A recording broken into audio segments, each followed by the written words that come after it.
এখনো এইভাবে কান্না করি। আমাকে এখনো আমরা বাবাদের খুঁজে পাইনি। আমরা আমাদের যত বছর, আমরা অত বছর ধরে আমরা এভাবে যুদ্ধ করছি, আমাদের এই যুদ্ধ কবে শেষ হবে? এই সরকারের কাছে আমার অনেক কিছু আশা ছিল যে আমাদের বাবাদের হয়তো ফিরত আমাদের খুঁজে দেবে, এটার বিচার করবে, কিন্তু এখন দেখছি এমন কিছুই না। আমি আমার বাবাকে ফিরত চাই। আমি এভাবে আর কান্না করতে চাই না। আমার বাবাকে আমি জড়িয়ে ধরতে চাই।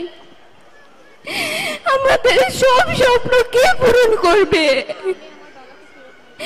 আমি আমার বাবাকে ফিরত চাই। আমি এই ঘুম শব্দটা নিয়ে আর থাকতে চাই না। এটা কেন নাম হয়ে গেছে আমাদের, ঘুম পারভেজের মেয়ে।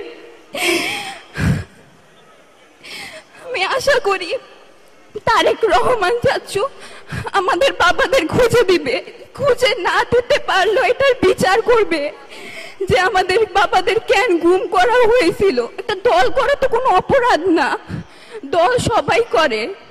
এটার জন্য যেভাবে এভাবে গুম করে রাখবে এটা।